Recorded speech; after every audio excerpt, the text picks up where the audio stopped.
Narrativas do Antropoceno, um espaço destinado à difusão e ao debate de questões como crítica literária em tempos de crise ambiental e climática, literatura e direito à vida, cultura dos povos indígenas, gênero, raça e meio ambiente, pós-colonialismo, direito ambiental, ecocrítica do cinema, do teatro e da música, teoria do discurso, política cultural, ecologia e socioambientalismo.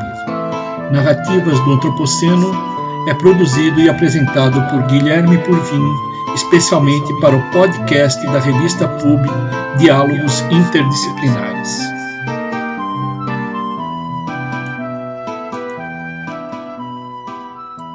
No dia 12 de agosto de 2021, 27º aniversário de fundação do IBAP, o escritor Daniel Munduruku foi homenageado pelo Instituto Brasileiro de Advocacia Pública, tendo recebido o título de associado honorário de nossa entidade.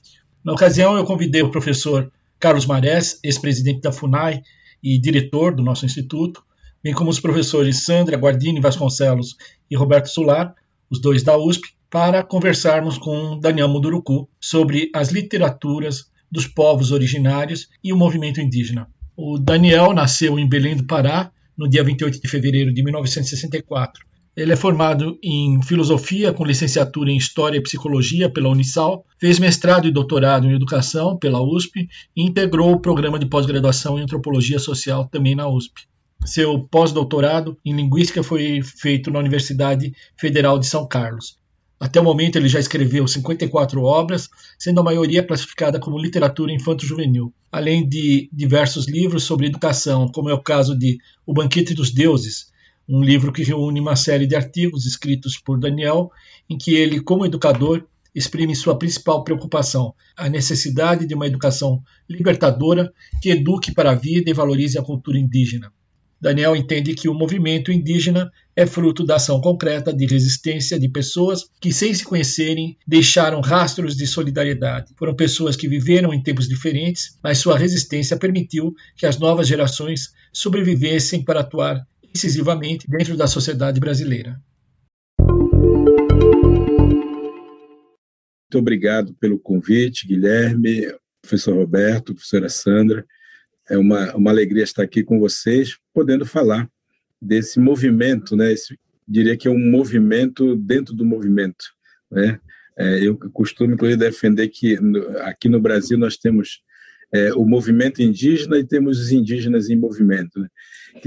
Que são justamente aquelas pessoas que estão se destacando em algum segmento da sociedade, né? E que acabam compondo toda a luta do movimento indígena, mas que, de fato, assumem um outro papel, um papel de protagonismo em determinadas artes. E eu tenho a honra de poder dizer que a literatura indígena faz parte de um desses segmentos e tem se mostrado um campo muito, muito fértil, né, de aproximação, inclusive, na construção de uma ponte possível entre as sociedades indígenas e a sociedade brasileira, sociedade esta que sempre relegou, né, as populações indígenas a um lugar um pouco oculto, né, embaixo do tapete, seria o caso, ou nos rodapés da história, né? E agora, pela literatura e pelo domínio da escrita, né, tem feito um caminho inverso, que é, de uma certa maneira, questionar, inclusive, essa própria sociedade que o abandonou, e de uma forma muito, muito qualificada, muito competente, muito premiada, muito visibilizada no Brasil e fora do Brasil. Então, eu queria falar rapidamente um pouco sobre esse movimento, né, e com isso apresentar um pouco da minha escrita para você, da minha produção literária, né, permitindo que a gente reflita um pouco sobre isso que eu costumo dizer, não é, ser mesmo parte de um movimento completamente novo, porque também tem mostrado uma criatividade sempre crescente e furando um bloqueio, né, dentro da sociedade, que é o bloqueio da escrita literária mesmo, e da escrita que muitas vezes sempre foi... os nossos povos sempre foram colocados como povos sem escrita, né? E a gente está mostrando, de certa maneira, que nós precisamos fazer essa atualização, né, da memória, e estamos usando a escrita como um instrumento efetivo e eficaz de aproximação com a população brasileira. Então, em primeiro lugar, eu gostaria de dizer a todos que nos escutam, dando uma boa noite a todo mundo que nos assiste, queria dizer que eu sou oriundo do povo Munduruku, que é um povo que está presente em 3 estados brasileiros, estado do Mato Grosso, estado do Amazonas e no estado do Pará, da onde eu sou oriundo, né? Atualmente eu moro no estado de São Paulo já há alguns anos, de onde eu tenho conseguido efetivar uma participação na sociedade, primeiro como educador, como professor de formação, e depois como escritor, né? Como, digamos, um instrumento que eu aprendi a manipular, né? A escrita, e com isso fiz um caminho todo dentro da sociedade, a partir dessa produção literária e, sobretudo, uma produção que eu quis direcionar para crianças e jovens, por acreditar que a gente precisa mexer um pouco na base da sociedade para que a gente, quem sabe, daqui a alguns anos, a gente tenha cidadãos conscientes, né? E a gente, de fato, consiga romper esse grande vazio, esse grande vácuo que a história brasileira criou, né? Que é de tornar os povos indígenas povos invisíveis, primeiro, e depois torná-los quase que um estorvo para a sociedade brasileira, como tem sido constantemente repetido, reproduzido, inclusive pelo atual mandatário, né? Mostrando assim a sua completa incompreensão com relação ao que é a vida indígena, o que é ser um indígena, ainda que num contexto do século XXI, ou principalmente, né, no contexto do século XXI.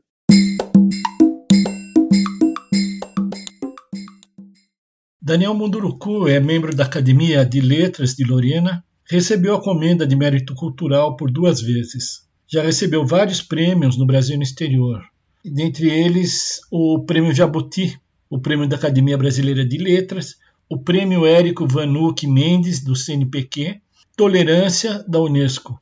Muitos de seus livros receberam o selo altamente recomendável pela Fundação Nacional do Livro Infantil e Juvenil, FNLIJ. Nas eleições de 2020, Daniel foi candidato a prefeito na cidade de Lorena, onde vive. No próximo segmento, Daniel destaca como é que aparece a figura do indígena na história oficial do Brasil, que é a história contada pelo colonizador vitorioso. Os indígenas não escreveram a sua versão da história para ser contada para a civilização branca. O índio, palavra que não afirma uma identidade, mas sim a nega, sob a ótica eurocêntrica, seria o povo derrotado e que já desapareceu, que não está mais presente. Até hoje, os povos originários que sobreviveram ao genocídio do colonizador são desqualificados e tidos como algo excêntrico, o bom selvagem de Rousseau. Quando a gente pensa, então, na literatura indígena, nós estamos pensando em como é que esses povos efetivamente se apresentam, né, para a nossa sociedade, se apresentam para o mundo ocidental. No primeiro momento, vocês sabem que a história brasileira ela sempre foi contada do ponto de vista do colonizador, portanto, essa história contada, e como dizem aqueles que narram histórias, que quem conta um conto aumenta um ponto, nesse caso, muitos pontos foram acrescidos a partir da ótica do colonizador, que foi contando a história a partir do seu ponto de vista e a partir do seu próprio autoelogio, né?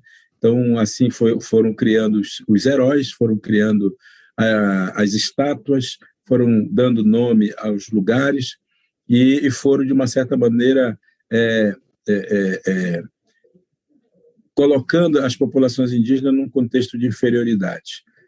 Quando a gente conta uma história, e eu falo isso de carteirinha, porque conheço bem as narrativas, quase sempre o contador de história, o protagonista da história, ele vai narrar essa história a partir da sua própria da sua própria visão de mundo, né? E essa visão de mundo tem a ver com a formação que ele tem a ver com o jeito como ele percebe ou como ele se percebe no mundo, e ele, obviamente, quase sempre vai se elogiar demais, né? Vai contar dos seus atributos, das suas qualidades, e para isso ele precisa, naturalmente, ter uma escada, como dizem aí na televisão, né?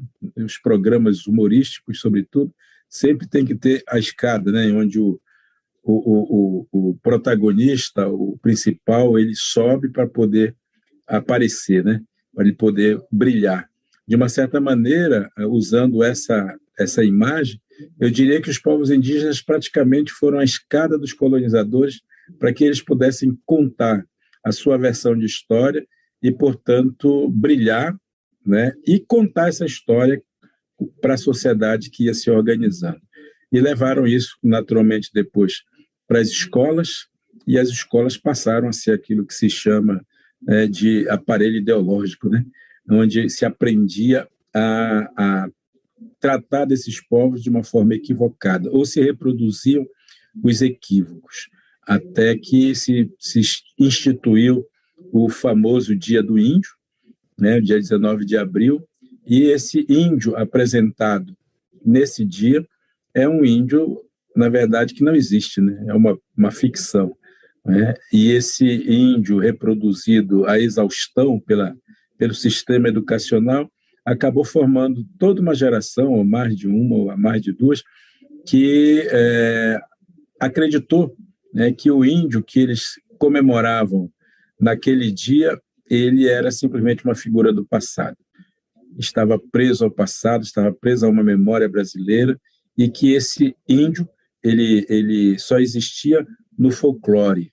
E as histórias indígenas, o contexto dessas populações sempre foram colocados dentro dessa bolha, né, de memória, ou no dia 19 de abril, ou no mês de agosto, que é considerado, então, o mês do folclore, onde esses estereótipos ganham força e reforçam, né, toda uma visão equivocada, né, de modo que o índio, e aí eu estou usando o termo bem no sentido pejorativo, né, porque é um termo pejorativo, o índio sempre foi colocado no Brasil como uma espécie de representante de um passado ancestral que nada nos diz, que nada nos ensina, que nada nos consegue transmitir.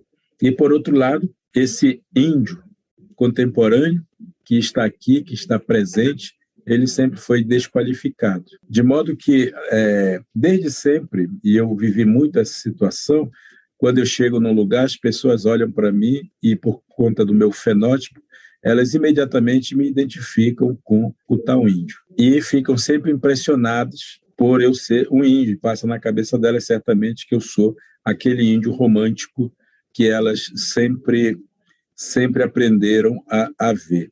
Essa visão romântica, que é uma visão que vem sendo replicada desde o século XVI, século XVII, a ideia do bom selvagem, que depois vai ser trazida nos romances, no romantismo do século XIX, né? E que depois, de uma certa maneira, vai ser replicado também na Semana de Arte Moderna, né? Que vai fazer 100 anos ano que vem. Esse índio é que vai estar estabelecido no imaginário das pessoas, de modo que está sempre lá, está sempre lá. É um índio romântico ou romantizado, né? Que tem a ver com o passado da humanidade, o passado do Brasil, e que é uma caricatura, né? Uma caricatura que se foi criando. Então as pessoas olham para mim, veem a minha cara bonita e de repente dizem que eu sou um índio.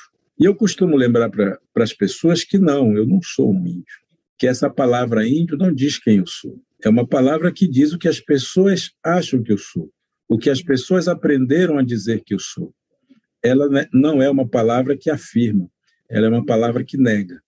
E quase sempre está ligado a uma negação. Quando a pessoa pensa em índio, ela está pensando no atrasado, está pensando no selvagem, está pensando no pouco inteligente, está sempre ligado a uma negação, né? Por isso, às vezes, eu penso que é como um apelido mesmo que impuseram. Apelidar alguém não era era notar nele que havia algum defeito, né? Ou a pessoa usa óculos, ou a pessoa tem um defeito físico, ou a pessoa tem um defeito de cor, ou a pessoa tem um defeito social, ou a pessoa tem algo que não agrada, porque normalmente quem apelida o outro é porque se acha perfeito, né? A perfeição só está na gente, no outro, o outro é sempre imperfeito. E por isso a palavra índio, ela sempre foi, para mim, né, considerada um apelido, e um apelido que sempre negou aquilo que eu sou.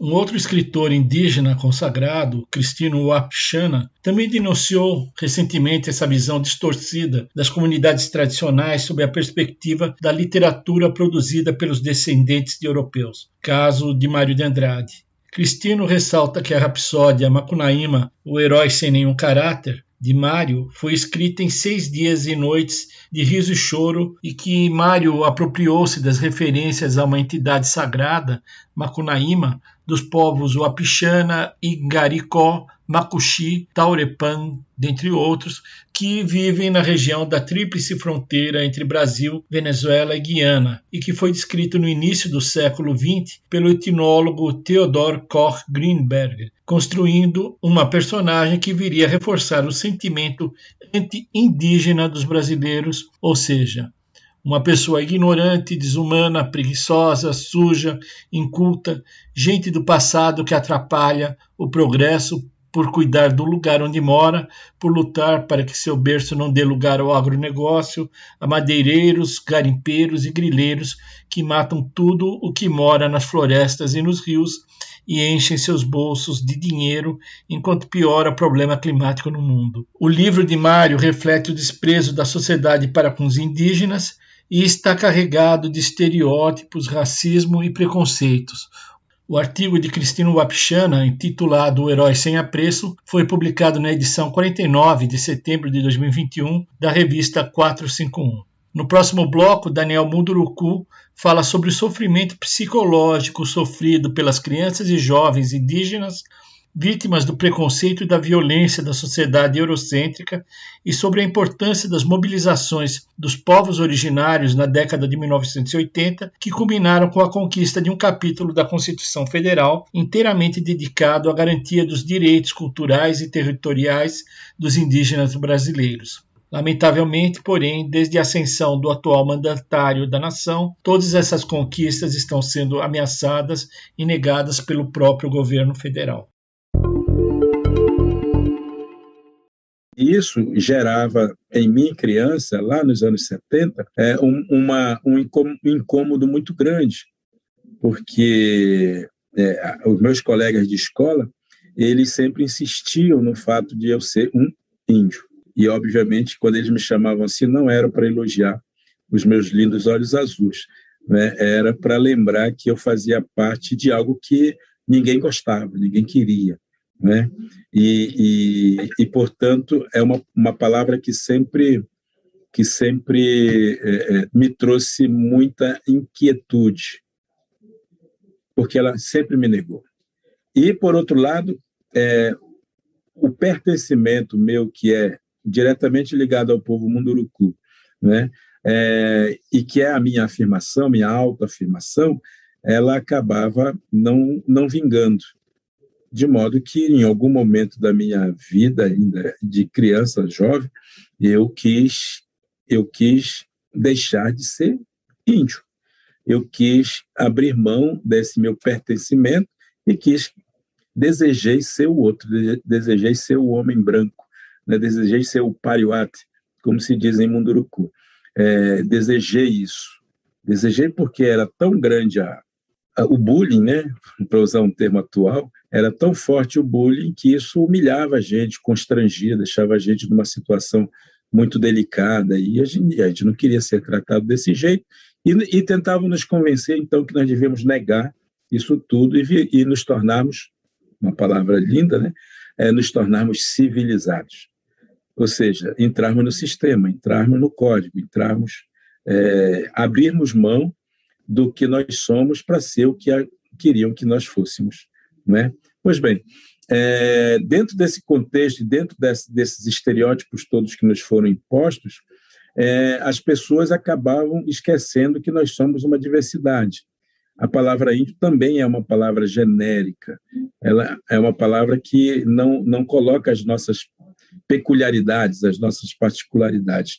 Quase sempre é uma palavra que remonta, né, a uma ideia única, ideia genérica de que todos nós somos iguais. E isso, claro, justificava, inclusive, as invasões das terras, né, justificava as políticas chamadas integracionistas, que hoje, aliás, está na boca do atual mandatário, né? O índio precisa se integrar à sociedade, tal, que é o mesmo discurso de 40 anos atrás, basicamente, e que acaba reacendendo essa imagem estereotipada que, de uma certa maneira, já vinha numa decadência, né? Já vinha, a gente já estava entrando num outro caminho, talvez, de entendimento melhor da presença indígena na sociedade brasileira, e que acabou sendo distorcido novamente, e hoje nós vivemos um momento muito, muito retrógrado da nossa história, né? Quer dizer, do ponto de vista social, do ponto de vista étnico até, a gente está num retrocesso completamente impensável, né? Nós que estávamos andando para frente, agora, de repente, começamos a ter que fazer... parece que o tempo deu uma dobra, né? Teve uma dobra no tempo, e a gente voltou sem ter voltado. A gente voltou na mentalidade, mas não voltamos no tempo, de fato. Então, e aí é importante lembrar para os nossos amigos que quando eu penso justamente nesse surgimento do nosso movimento indígena, que começa a aparecer nos anos 70, ele foi muito importante na construção de uma nova consciência.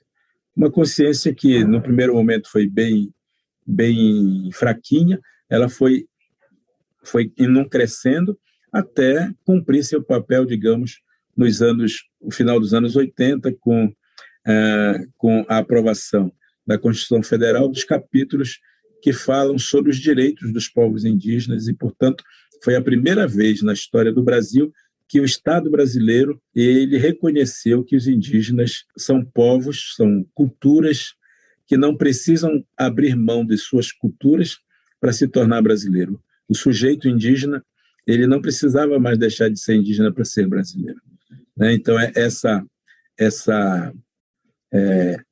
esse avanço, né, nos direitos indígenas foi fundamental para surgir, inclusive, um movimento novo, né? Se no primeiro momento o movimento indígena foi um movimento que surgiu dentro de uma proposta de luta por direitos, no segundo momento, pós-Constituição, já era um movimento que lutava para que os direitos fossem cumpridos, né? Para que todas as políticas públicas elas fossem desenvolvidas e que os povos indígenas, de fato, tivessem assegurados os seus direitos constitucionais. Isso vem desde o começo dos anos 90 até muito recentemente, né, numa luta permanente de convencimento, né, dos poderes constituídos para que as políticas públicas fossem levadas a efeito e, com isso, os indígenas pudessem manter parte considerável de sua cultura, porque é, de fato, a única garantia de manter a cultura desses povos através de políticas públicas que permitam que eles consigam ter território demarcado, consigam ter uma educação diferenciada, consigam ter um tratamento de saúde diferenciado e, com isso, sejam capazes de reproduzir, de continuar reproduzindo a sua cultura no seu contexto, no contexto em que vive. E, ao mesmo tempo, que sejam educados a partir dos seus princípios pedagógicos, mas, ao mesmo tempo, que possam vir para a cidade estudar, se assim o quiserem, se assim o desejarem.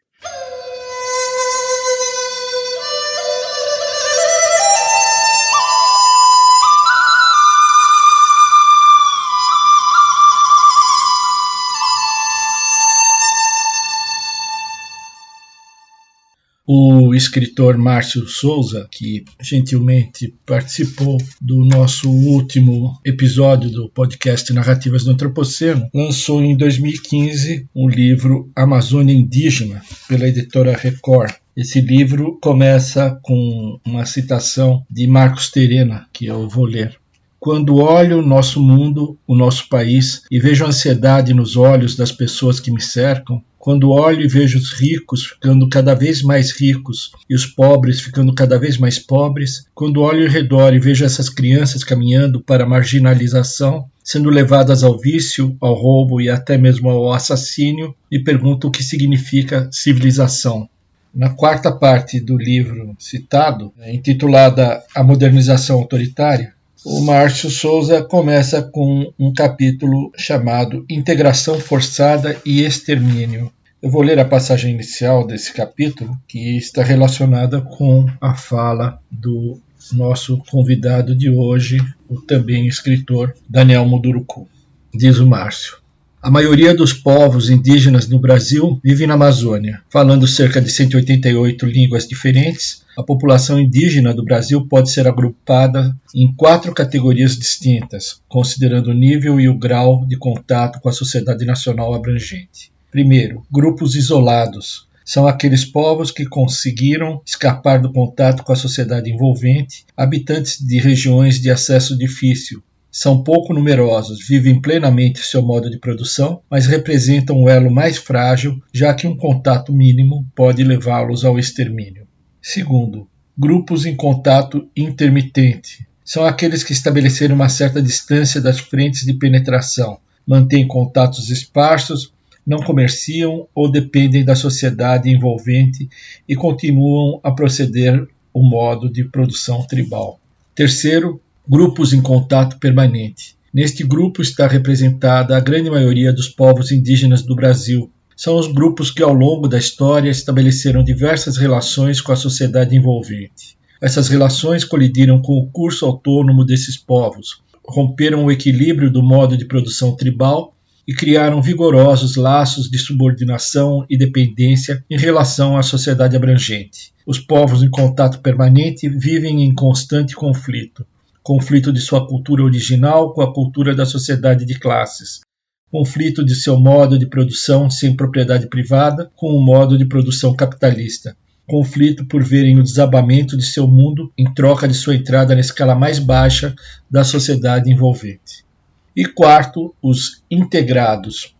É uma categoria discutível, mas representa aqueles povos que tiveram seu modo de produção inteiramente quebrado e hoje vendem a sua força de trabalho como qualquer camponês ou operário. O fator étnico torna o problema da integração mais dilacerante, pois esses povos vão rapidamente desaparecendo, não por estarem assimilados à sociedade envolvente, mas porque desapareceram literalmente enquanto nação, enquanto cultura e até enquanto criaturas humanas. Na verdade, não existe integração possível. O que há é extermínio, genocídio, assassinato em massa. Após essa classificação, o Márcio prossegue analisando esse chamado processo de integração, dizendo o seguinte: por esses motivos é que a consequência mais terrível da política dos grandes projetos impostos pelos tecnocratas da ditadura civil-militar foi a expulsão dos camponeses e trabalhadores do extrativismo de suas posses e glebas, bem como a permissão para a invasão e integração forçada das etnias que a frente econômica encontrava pelo caminho. Milhares de famílias foram tiradas de seus lares e empurradas para a desagregação. Mais à frente, na página 209, o Márcio Souza aponta para outro tipo de assalto contra os povos indígenas, aquele perpetrado durante a ditadura militar através do modelo de ensino implantado pela FUNAI. Tratava-se de uma educação colonizadora, arrogante, que não se preocupava com o ensino bilíngue, nem mesmo com alguns tipos de dosificação do uso da língua na sala de aula. Ministradas em português, as aulas seguiam um modelo de ensino que era o mesmo das grandes cidades brasileiras. Na verdade, o currículo era aquele do sul do país, com exemplos que nada tinham a ver com a realidade das crianças indígenas. As mesmas matérias, os mesmos livros didáticos, a intromissão de conceitos etnocentristas e preconceitos nas aulas de moral e cívica. O objetivo dessa, entre aspas, escola era converter o índio, destribalizá-lo, torná-lo um zumbi espiritual. Tal escola, onde chegou a funcionar, era uma fábrica macabra de caricatura de civilizados, entre aspas, que iludidos migravam para cidades onde integravam o contingente de mão de obra e acabavam marginalizados. Nos anos 1970, de acordo com pesquisa de professores da Universidade Federal do Amazonas, existiam cerca de 10 mil índios na triste situação de destribalizados, sem casa, sem família, sem língua, desmemoriados, verdadeiros zumbis. No próximo bloco, Daniel Munduruku vai tratar exatamente dessa questão da chamada aculturação dos povos indígenas e responder à pergunta, afinal, índio na cidade é uma pessoa integrada, deixa de ser índio? Ele vai tratar também da relação entre o agronegócio, o agropop, e os povos indígenas, e destacar a diferença que existe entre competência e integração.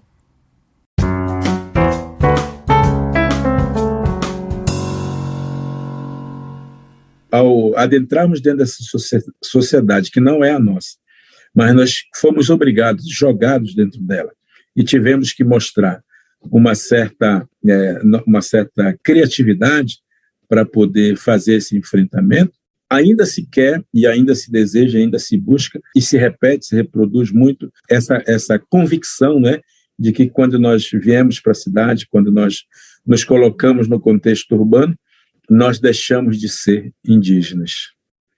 E isso tem muito a ver com a outra visão. Existe essa visão romantizada, que foi construída, e tem uma outra, que hoje está muito mais presente, que é uma visão mais ideologizada a respeito dessas populações. Então é muito comum, e certamente vocês todos já ouviram dizer por aí, que índio é preguiçoso, que índio é atrasado, que índio atrapalha o progresso e o desenvolvimento do Brasil, que índio é um estorvo, portanto, o que índio tem muita terra e não sabe o que fazer com ela. Recentemente, o atual mandatário diz que o índio não sabe lidar com dinheiro, né? E isso tudo sendo reproduzido à exaustão dentro da sociedade, através de uma propaganda oficial. Isso tudo acontece exatamente porque o índio não é pop, né? O agro é pop.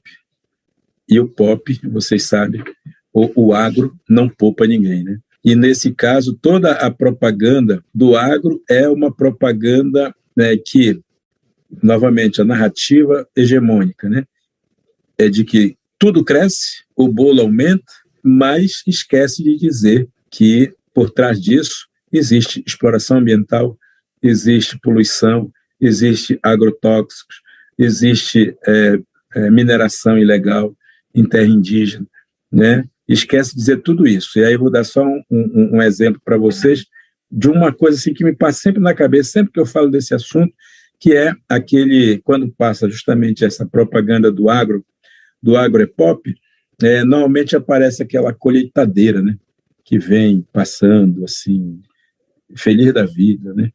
Ela vem mastigando tudo. Aquela colheitadeira, para mim, é uma visão do próprio capitalismo. Ela vai comendo tudo, vai deixando um monte de lixo para trás, né? E a riqueza vai sendo jogada na caçamba, que são os grãos, né? Na caçamba, o bagaço fica tudo no chão, e esse bagaço é o povo, e ela vai comendo tudo que encontra na frente, seja gente, seja bicho, seja árvore, seja rios, seja o que for, ela vai mastigando tudo, né? Um verdadeiro triturador de gente, para lembrar uma expressão que eu acho que é do Darcy Ribeiro, né? É uma máquina de triturar gente, né? De moer gente. E, de fato, se a gente pensar nessa imagem e ver que é exatamente um sistema que vai moendo todo mundo, vai destruindo a dignidade das pessoas, transformando as pessoas em bagaços, né? Enquanto a riqueza cai nas costas sempre dos mesmos, né? do grupo ali. O grão está ali na caçamba, sendo a parada, que é o símbolo da riqueza, né? Na verdade, é isso que é a riqueza.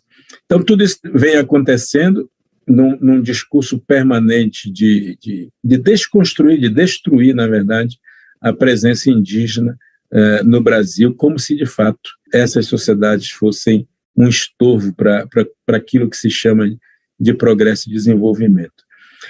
Por outro lado, e caminhando paralelamente a tudo isso, né, existe todo esse movimento de atualização da memória, né, dos povos indígenas estarem em contexto urbano, às vezes não porque querem estar em contexto urbano, mas porque o contexto urbano chegou nas suas aldeias, chegou na sua comunidade, né, novamente o tal do trator que vem passando, né? E esses indígenas, sem ter para onde correr, acabam tendo que se adaptar a essa realidade. Ou, se a gente preferir, aliás, eu prefiro, né, a gente tem que atualizar nossa memória, né, fazendo um movimento mesmo de aprender o que essa sociedade moderna nos traz, nos apresenta, aprender essas linguagens todas e transformá-las a nosso favor, né? Utilizá-las ao nosso favor. Isso está em todos os contextos, em todos os segmentos. Nós temos uma série de indígenas que são artistas plásticos que estão bombando pelo mundo todo. Isso, é claro, a Globo não mostra, né? Nós temos uma série de intelectuais indígenas que estão bombando, né? Que estão pensando, que estão criando coisas muito bacanas por aí, que estão nas universidades, e isso não nos é apresentado. Nós temos uma série de artistas indígenas na música, no cinema, na televisão. Nós temos realizadores indígenas, que são esses profissionais que lidam com produção audiovisual. Nós temos aí modistas indígenas, o design de moda, né, que é o nome mais bonito hoje em dia, design de moda, né, fazendo criações muito elegantes, muito interessantes. Nós temos os comunicadores indígenas tomando conta das redes sociais, como Instagramers, como YouTubers, como Twitters, enfim, estão ali nesses espaços. E nós temos ainda também, né, os curadores de obras de arte, de exposições de museu, de encontros, de seminários, e, por fim, mas não menos importante, aliás, talvez não tão importante quanto, nós temos a literatura, né? A literatura também como uma linguagem. Todas essas linguagens são linguagens que não são nossas originalmente, né? Elas são um aprendizado que fomos fazendo na medida em que a sociedade ia tentando moer a gente, né? Tentando destruir as nossas culturas. E nós nos apossamos dessa linguagem e fazemos com que ela volte para a sociedade de uma forma crítica, de uma forma que a gente estabeleça, inclusive, uma ponte de consciência, digamos, e que acaba questionando esse modelo econômico que a gente vive, que é o modelo capitalista, que é o modelo que se impõe o tempo inteiro para nós. Hoje nós somos, então falando de literatura, hoje nós somos cerca de 60 autores indígenas de todos os 4 cantos do Brasil, e existe uma produção muito grande. Eu tenho a alegria de poder dizer que hoje eu tenho 54 livros publicados, na sua grande maioria para crianças e jovens, foi a minha aposta, né, e como educador, e que esse ano agora, aqui conversando com vocês, estou completando 25 anos do lançamento do meu primeiro livro, de 1996, que se chamava Histórias de Índio. Essa efeméride, esse acontecimento, eu tenho procurado refletir durante esses tempos todos, refletir de que maneira é que a gente pode invadir a praia, né? Invadir a praia do colonizador, trazendo um pouco a visão do colonizado, né? Ou daquilo que eles chamam de colonizado. Se eu tenho 54 livros, tem outros autores que têm 30, têm 20, têm 10, têm 15, têm 5, têm 1 livro, né? Nós temos uma produção literária bastante grande, consistente, ganhadoras de muitos prêmios no Brasil e no exterior. Para vocês terem uma ideia disso, em 2017, 2 autores indígenas ganharam o prêmio Jabuti, um na categoria infantil e outro na categoria juvenil. E isso um feito absolutamente inédito, né? No Brasil, mostrando a qualidade daquilo que se publica. Um desses autores, que é o Cristino Wapichana, ele, além de ganhar o prêmio Jabuti aqui, o livro com o qual ele ganhou esse prêmio foi traduzido para 4 ou 5 idiomas. Ele ganhou prêmios internacionais, um famoso prêmio internacional que chama Peter Pan, né, que é oferecido na Suécia, pela Academia Sueca, e em outros lugares ali da Europa ele também foi para fazer o lançamento do livro e tal, enfim, mostrando justamente isso, né, a nossa competência. Eu falo isso sem falsa modéstia, porque as pessoas às vezes dizem, né, o Daniel fez sucesso, o Daniel já é um civilizado, é um de nós, né? E quando a gente faz sucesso, dá a impressão que a gente se converteu em outra coisa. E eu costumo lembrar para as pessoas que eu não abandonei nada, né? Isso é só sinal de competência mesmo, né? É só uma forma de a gente mostrar que nós podemos, como dizia Marcos Tereno nos anos 80, eu posso ser quem você é sem deixar de ser quem eu sou, que era uma frase, era o mote do movimento indígena dos anos 80, e que faz muito sentido hoje, porque nos anos 80 já se falava a mesma coisa, né? Deles que iam para a cidade, que tinham que estudar, que iam para a universidade e tudo mais, e hoje isso está sendo reproduzido do mesmo jeito, né? As pessoas continuam nos questionando, e nós continuamos tendo que justificar a cada vez o porquê que eu falo um português bonito, porquê que eu escrevo bonito, porquê que eu visto roupa, o porquê que eu tenho um carro, o porquê. Eu tenho o tempo inteiro que está justificando isso, porque as pessoas estão presas àquela imagem estereotipada, romantizada, de que nós somos seres do passado. E eu digo, para terminar, eu digo que nós somos seres do presente, né? Nós somos do agora. Nós não somos de ontem, nós somos de hoje. E nós estamos, quando fazemos essa atualização da memória, nós estamos cumprindo a ordem da nossa cultura. E a cultura, ela precisa se atualizar o tempo inteiro até para continuar a mesma, até para que ela possa sobreviver. De modo que dominar as técnicas do outro não é sinônimo de integração à sociedade hegemônica aí, né?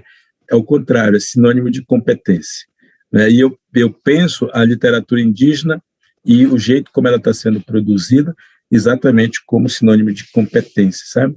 Para mostrar um pouco para a sociedade brasileira o que foi negado a ela por ter colocado os indígenas nos rodapés da história. O que as nossas crianças, o que muitas gerações perderam por não conseguirem ter se encontrado de fato com essas culturas, né? E, portanto, a gente tem que fazer o Brasil pensar sobre si, pensar sobre sua identidade, repensar a sua história, para que ela, efetivamente, essa história, ela seja revista e que ela dê o verdadeiro espaço de resistência, inclusive, que os indígenas foram conquistando ao longo do tempo.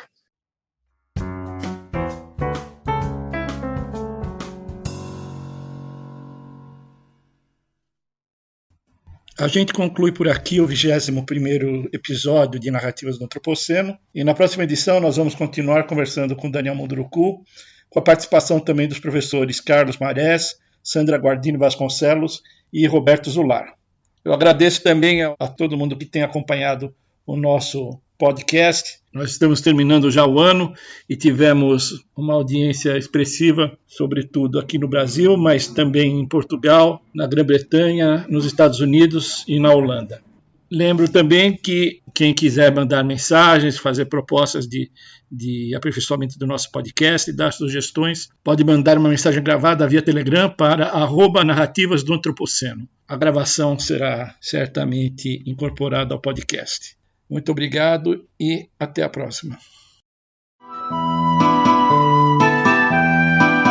Narrativas do Antropoceno é um podcast criado, produzido e apresentado por Guilherme Porfim, especialmente para a revista PUB.